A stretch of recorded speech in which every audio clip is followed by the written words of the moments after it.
When you play the Game of Thrones, Subscribe and like. you die. There is no middle ground.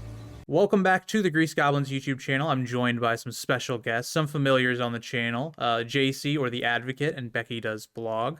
And we're going to be talking about Jaime and Tyrion, their arcs in the show and the book, how they're different, maybe what we like better, what we don't like better. So this has kind of been leading up to it. I've made basically single videos on both of these characters, kind of knowing I wanted to make this video and get other people's opinions, because as the three of us, I'm the only one that watched the show.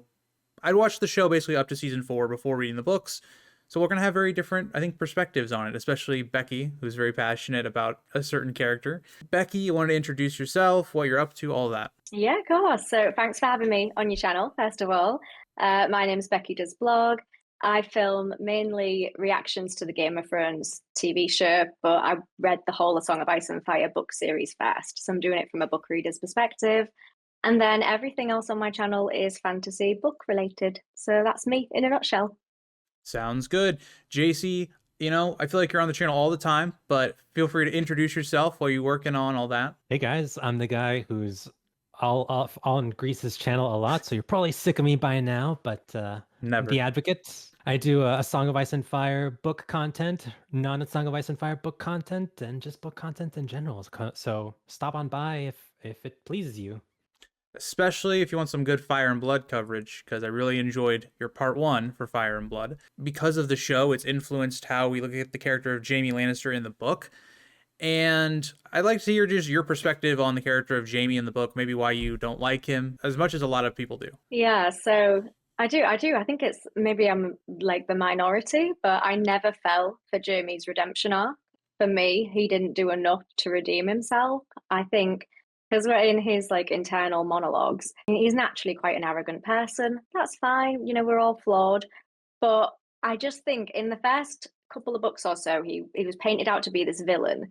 And then I feel like there was like a redemption arc that we were supposed to fall for. And by the end of it, we start to feel a bit more compassion for Jaime. I just didn't really feel that way. Like, I didn't feel any sympathy for him, you know, after his kind of internal battles, after he lost his hand, you know, kind of rethinking what it takes for him to be a knight, like all of this stuff after he's had such vulnerability happen to him. I just never really fell for his redemption arc. I don't know if that just makes me really heartless, but I just still see him as being not a villain, but like a arrogant, obnoxious person that I just don't vibe with. And I mean, he pushed a child out of a window, so I can't forgive him for that. He loves his sister too much. Like, these are unforgivable things to me. He has no redeeming qualities in my eyes, but I think I'm supposed to fall for the redemption arc like everybody else, but I just didn't. The TV show is a different matter, though. That hit me hard.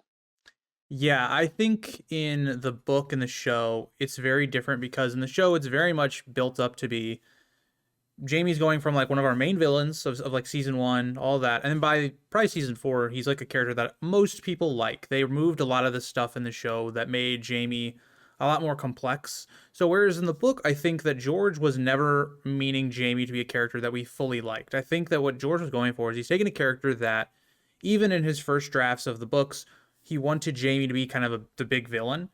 And as the books go on, he becomes not a hero, but I think he becomes a lot more complex. That's how I look at the character. And I specifically have been reading Storm of Swords, and so I've been keeping your thought process in it while reading the book. And I very much have come to, yeah, like George writes Jaime as a character that we can understand, but we're not necessarily supposed to look at him as like a hero or like this great person. Like, he's done good things, he's done bad things. That's the way I look at it. JC, anything you want to add to that as well? I myself also read the books prior to watching the TV show. However, I think I had, well, I don't think I know, I had a very different experience with Jaime Lannister than she did. I definitely fell more for his redemption arc. Well, not really redemption arc, his turning of a new leaf for his character than maybe she did. So, which I'm keen to delve into some of the differences here that we'll discuss here shortly. So that's all I'll say on that for the moment, Grease. Yeah, and it's different for me because I watched the show first for a good portion of it. But so when I read Jaime in the books, I'd already imagined the Jaime from the show. So for me, I'd already looked at him as being like, oh, a character I like because of the show. And so I was more like able to look past all these things that he's thinking in his head. And so that kind of leads us into Jaime's arc overall. So with Jaime's arc, he's a character that we don't understand anything he's doing really until book 3. We see it all through characters like Catelyn and Tyrion as kind of our main ones into Jaime. And he's a character that, as we get into book 3, we start to unravel what has motivated him, you know, why he killed Eris, why he's doing all these things, why he pushed Bran. And you can understand those things. And like Becky, you're not going to like him because he pushed a kid out of a tower. Basically, you crippled him for life, all that kind of stuff. And there's also things that like motivate Jaime in the book versus the show that are much different. Whereas like in the show, it's painted much more clearer that Jaime really likes his brother Tyrion, like they're just good brothers, all that kind of stuff. Whereas in the book, it feels like much different. Whereas, like, yes, there's still that connection between the two, but it seems motivated by things that we're going to talk about later on with like Tysha, because Jaime has lived his whole life with this lie that he's told his brother and all that kind of stuff. So, JC, I'll go to you again. Is there any like specific changes that you look at from the book to the show that really alter how you think about the character of Jaime? I think the big thing is when we look at the book specifically, the first 2 books do not have a Jaime Lannister point of view. It's only in the 3rd book, A Storm of Swords, where Jaime has a POV and we can see his internal perspective and why he thinks the way he does. Prior to that, our look into Jaime is predominantly through some of the other POV characters. Ned Stark, his POV, doesn't have a very fond view of him.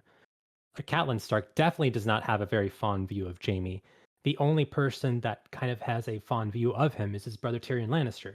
But that's only one POV compared to pretty much the entire Stark family and all the other POVs that look at Jaime in a negative light. So it's only when we get inside Jaime's perspective in the books that we kind of see, oh, he might have, there's something, not that he's a good guy, but he's a more nuanced character than just being the, evil Prince Charming from Shrek 2 kind of character. Whereas in the TV show, the showrunners kind of add a couple of other key scenes there in season 1 just to really hammer home just how much of a jerk he is. And obviously some of the stuff from the Game of Thrones book is ripped word for word, page for page into the TV show adaptation of season 1.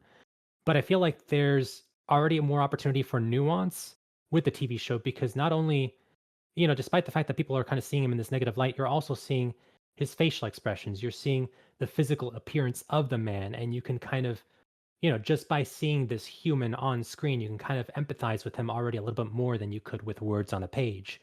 So seeing that, I think, kind of helps people empathize with him maybe a little bit more in those first 2 seasons, and then definitely more with him, Becky aside, in seasons 3 and especially season 4.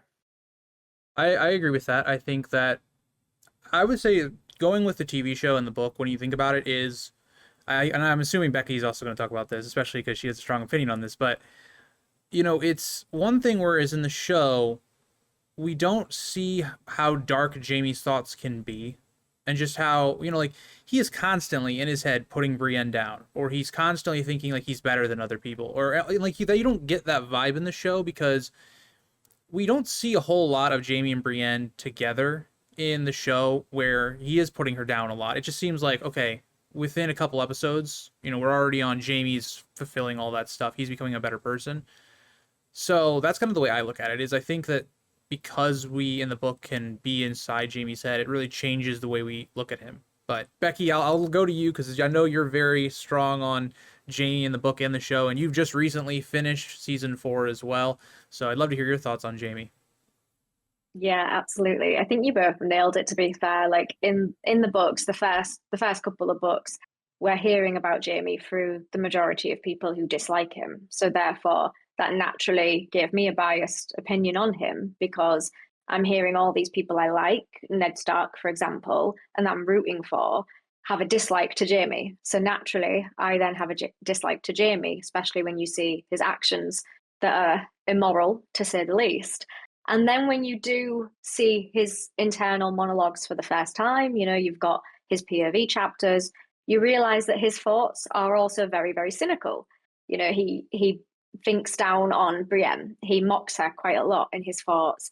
There's lots of other things where he's kind of quite sarcastic or he's got a lot of dark humor, but at other people's expense. And I think through just hearing his perspectives, he did come across as quite an arrogant person through reading his chapters.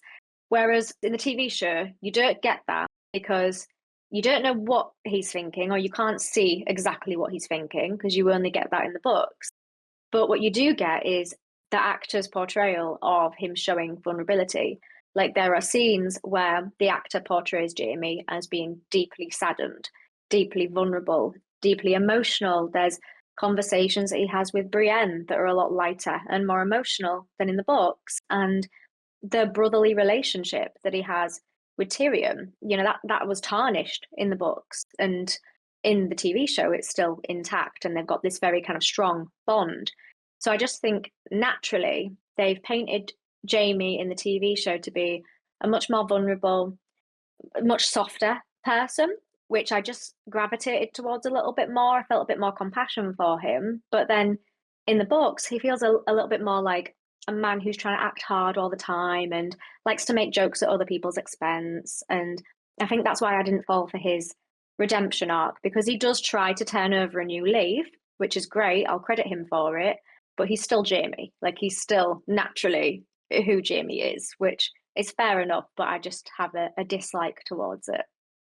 I agree. I mean, even think about some of the things that we will see in the show versus the book. Like in the book, when Jaime gets back to King's Landing, and that's a whole different thing with the book and the show, whereas in the show, Jaime is there for the Purple Wedding. He is not there for that in the book. He arrives like a little after. And so when you're in his head, Jaime even thinks about, oh, should I feel, bad that my son died because Joffrey died? Should I? He just doesn't even, like, he just brushes it off, and he's just like, I get to be with Cersei now. I can go sleep with her, all that kind of stuff. Like, that's the stuff that really can turn you off from a character like Jaime. It's like, okay, you'd think he would think about a little bit, have some sort of, even though we hate Joffrey, you would still think, as Jaime being the father of Joffrey, he would feel something towards him, and he just doesn't. He just is like, oh well, we'll make another child if Cersei wants. Like, okay, awkward thoughts, Jaime, but whatever.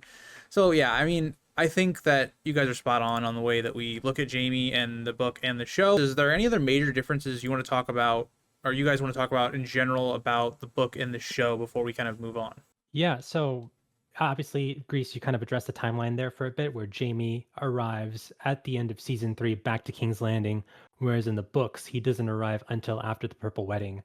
There is a scene where Jaime and Cersei have a moment at Joffrey's funeral that in the book is played more as a consensual moment, and in the show, it definitely does not have that vibe.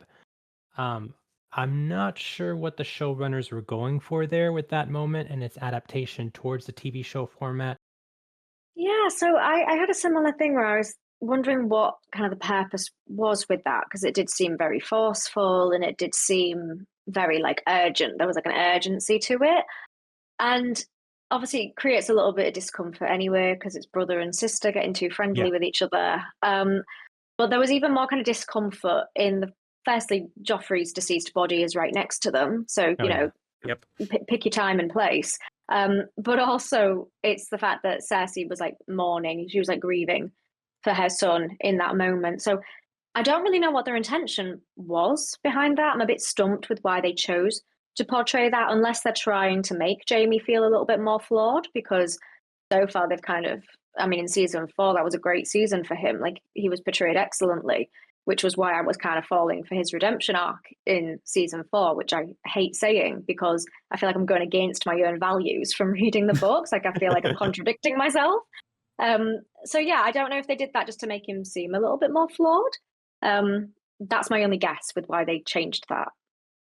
It is a really weird scene. I don't know. Yeah. I agree. I don't know why that was in there. I don't know. Season 4 made a lot of changes at times, even though Becky, and don't feel bad, most people, season 4 is their favorite season. So, I don't know why they did that.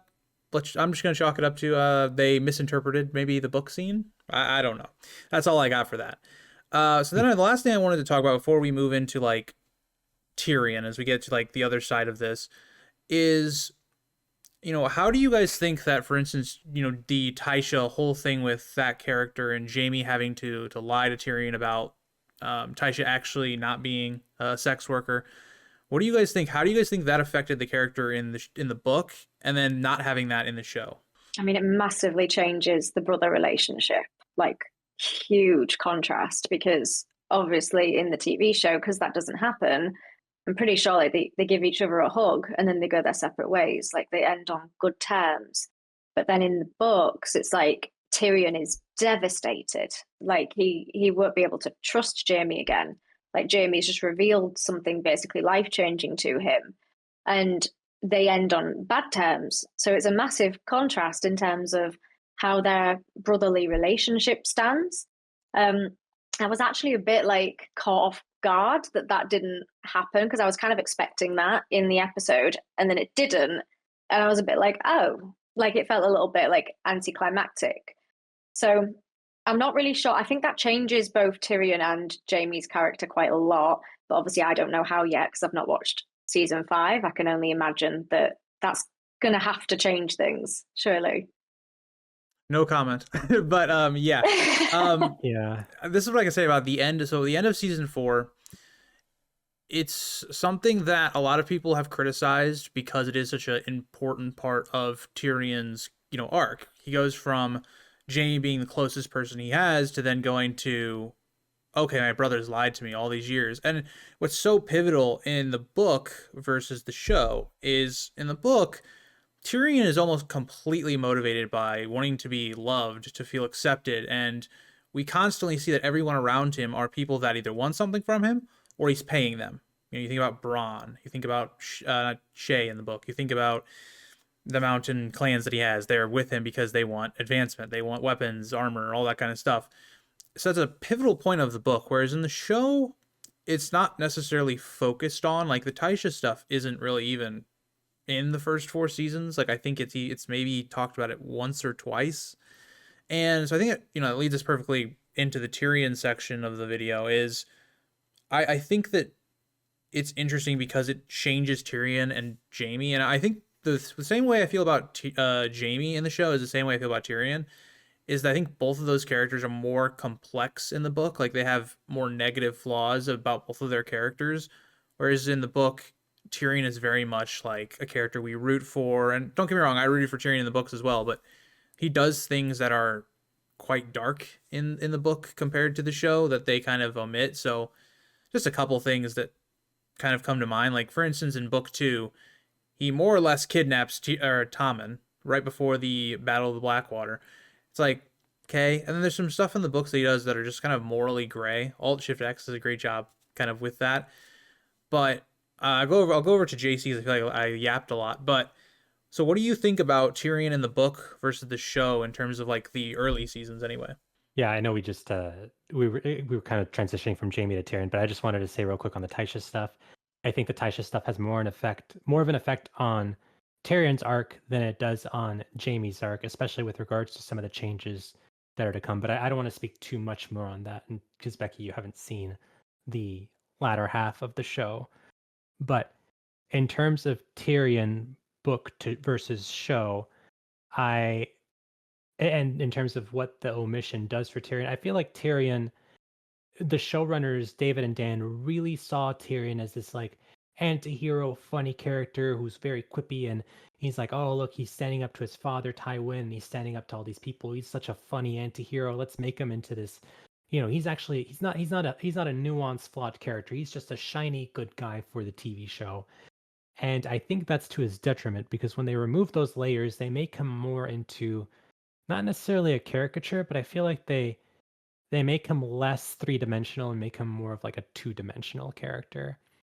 And the omission of Tysha really cements that fact that David and Dan, the showrunners for this TV show, didn't really want anything that would potentially confuse the TV show audience with potentially not rooting for Tyrion anymore. They wanted the audience. They didn't trust the audience to not continue to root for Tyrion, despite Tyrion delving further and further into darkness in the books. So they wanted to remove most of that nuance by just keeping him this squeaky clean, shiny good guy.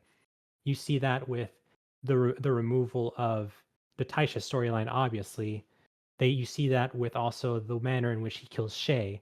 Whereas in the book, Tyrion's not killing Shae just because Shae was sleeping with Tywin. He's killing Shae because he feels some sort of vengeful hatred.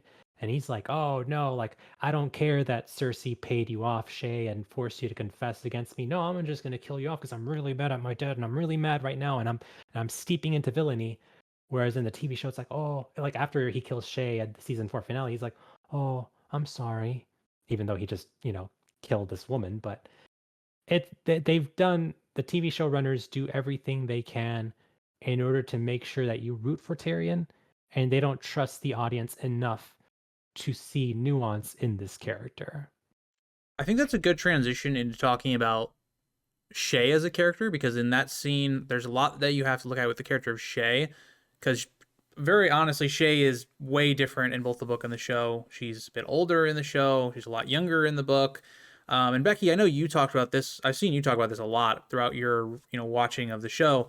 What do you think about the differences between the Shae character in the book versus the show? Yeah, so Shae is one of those characters that I think just feels so different to how she is in the books. Like for Tyrion, I always have said since I first started watching Game of Thrones, like they basically got it spot on. Like who I pictured in my head when reading Game of Thrones for A Song of Ice and Fire for Tyrion is Peter Dinklage. Like they basically casted him perfectly. For Shae, so she's not who I imagined, but also the personality is not consistent in the TV show with how she is in the books. Like it does feel like a different character almost. Like her values are completely different, her motives are completely different. And the reason behind her betrayal to Tyrion in his trial is completely different. Like in the books, it's much more of like a financial thing. Like she doesn't really care all that much. She's very like lackadaisical about Tyrion, to be honest. Whereas in the TV show, she is driven by emotion. She's got all this emotion that book Shae doesn't have or doesn't display. And obviously that does change the reasons behind, her murder, like why Tyrion has killed her. But it just kind of changes her overall as a character as well. Like she feels like she was a bit delusional in the TV show because she genuinely loved him and thought she was going to have a life with him. Whereas in the books, she's a lot more realistic in that she knew she wasn't going to marry him. Like she knew it was unrealistic. It was kind of just like her motives behind it were very, very different. I think that's one of the most drastic changes between the book and TV show that I picked up on. Yeah, and it's really central for Tyrion specifically, because Tyrion in the book versus the show, in the show, Tyrion is actually like in love with Shae. Like there is that connection, and he just realizes that it's too dangerous for her, and he's trying to have it where she doesn't get killed when she's found out by Tywin or whoever, because subtly in the show they tell you, okay, people are picking up on Shae is there. You see Cersei pointing her out. And so in the show it's more about, okay, this is a true love betrayal. Well, not betrayal, but it's, she's heartbroken and she's trying to get revenge, all that kind of stuff. In the book, it's made very clear from like the first chapter that we see Shae and Tyrion together that like Tyrion is paying for her to be his girlfriend. Well, a little bit more than his girlfriend, I guess, to just do random stuff as well. But and then you also see throughout in the book, it's not so much in the show, whereas in the book, Tyrion even internally knows, like she loves him because of the material things, that he has. If those things were to be gone, she would be gone as well. He knows that multiple times. He tries to cut himself off, but he's never able to do so. And that comes to bite him in the butt, because then, okay, Shae's now being offered material things from other people to betray him. And then you have, well, what, JC laid out with the old Tysha, well, the whole Shae's death stuff is very different. And something I would even add, they try to justify the stuff with Tyrion in the show much more, given the fact that Shae instantly goes for a knife. So it's almost like Tyrion is doing self-defense as well. So they have it where it's like he says sorry after it. They give him an out that it's self-defense. So they change the way that a viewer would look at Tyrion, because he'd be like, oh, well, this is justified. She tried to pull a knife on him and she betrayed him and all this stuff. That really changes the way we view Tyrion in both the book and the show. Whereas like in the book, it is just straight up Tyrion is murdering Shae. It is straight up. Now that we've kind of danced around the Tysha reveal a little bit throughout this, so I do want to lay out what the Tysha is, that whole character was not in the show basically at all. I think she was mentioned maybe once or twice and very briefly, not a character in the show, which is one of the reasons I kind of defend there not being a Tysha reveal in the show, because she wasn't a character. It wouldn't make sense to just throw a Tysha reveal in when, if you hadn't read the books, you wouldn't know who it is. So from that point of view, I think, if they were going to do the Tysha reveal, she should have actually been a character that was named throughout all of the show. Because in the book, Tyrion constantly thinks about her. Almost like every chapter, there's at least some reflection of Tysha. And that just represents that Tyrion believes he can never actually have true love. Like, so nobody will ever actually accept him.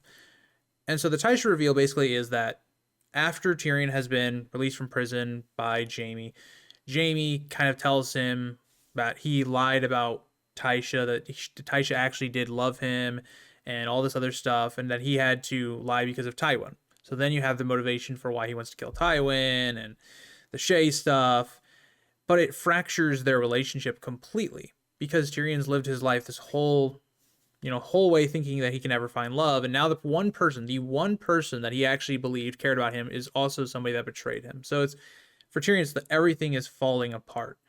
So I'd like to ask you, Becky, because you are very hot off of season 4. What do you think about them not having the Tysha reveal in the show, and what do you think it means for the character in both the show and the book?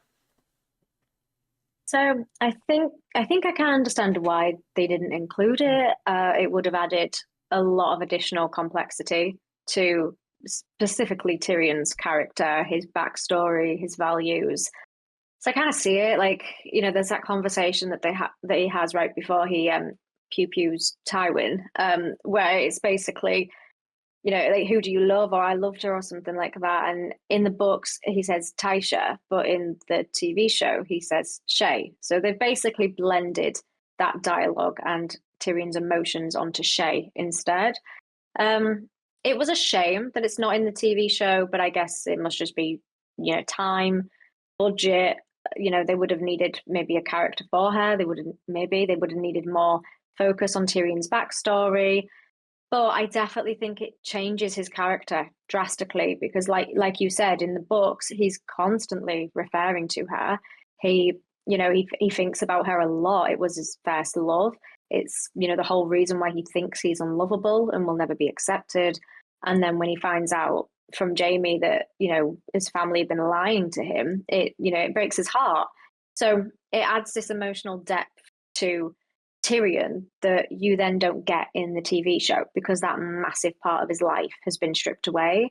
So I don't know, because in the books, like, it felt like it was his primary motive to kill Tywin was after the Tysha reveal, whereas in the TV show, it's now like it was more to do with Shae, like, and the trial and the whole events from season 4. But I think it is going to change him going forward, because after that happens in the books, Tyrion just feels basically deeply depressed. He's very cynical. He doesn't feel like the same man anymore at the start. Like, he feels like a broken part of himself after that reveal. So I'm not sure how they're going to justify that in the future seasons of the TV show. Like, how are they going to explain why he is now so cynical and why he's now so broken? It feels like they don't have enough in the TV show to justify that without the Tysha reveal, if that makes sense. Yeah, totally. I mean, I think it goes back to what we've talked about both Tyrion and Jaime, where they've changed certain things for the show to make them more like heroes, kind of. And the problem you have with that is it loses some of your deeper complexities. So, like you said, since I'm not gonna say anything about season 5 or beyond, it is interesting to think about, like, how did Shae's death and how did Tywin change him as a character. And in the book, we see that right away, where even when he gets to young Griff, he's telling him, you can't trust anyone. And that's just because of everything that just happened in the last book with book 3, is he's lost everything. He has nobody he can trust anymore. He has nothing. And so I think that's a really big part of his character, that without the Tysha reveal, it could, potentially hurt what comes next when you remove that. JC, anything you want to add to that as well? Yeah, so I think there was a way, as Becky mentioned, it did kind of meld the Shae storyline in a little bit with Tysha, Shae being the person that Tyrion mentions to Tywin before he crossbow bolts him. But I think there was a way to meld both of them and still have Tyrion kind of maintain his dark turn there at the end. And this is really hard to describe without spoiling seasons 5 and onward, so I'll try my absolute best here. But that's a very pivotal moment in the book.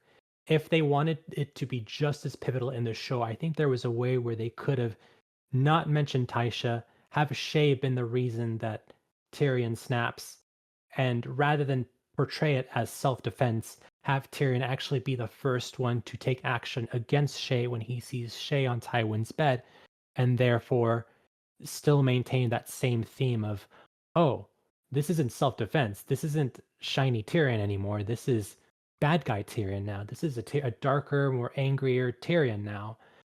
And therefore, you wouldn't have needed the Tysha reveal for that. The only thing that kind of gets a little bit murky is Jaime and Tyrion's last moment. Without the Tysha reveal, would they still hug? Would Tyrion push Jaime out of the way and be mad at him and storm into Tywin's bedroom, and do what he did?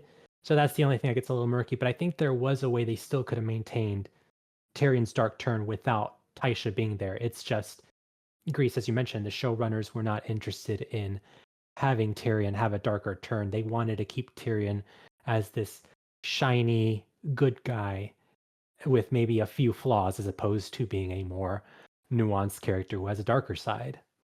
Agreed. And even if you wanted, Jaime and Tyrion's departure from each other to be a bit more nuanced, like you could have just had Tyrion who thinks he's about to be executed because of all the things that have gone on, and kind of just lash out, be angry and frustrated over all this, that Jaime didn't, support him in terms of during the trial. He could have called Jaime as a witness or whatnot, or anything. Like, there could have been something you could have done there if you wanted to. Yeah. But they just decided not to, which just, it's their call. Thank you guys for coming on the channel. Make sure you subscribe to both Becky and the Advocate, or JC as I call him every time. And I hope, again, I just enjoyed having you guys on the channel. It's always a good conversation, and it keeps things fresh for me. Yeah, thanks for having us on, man. Thank you. Yeah, thank you. It's been fun. Well, bye, guys.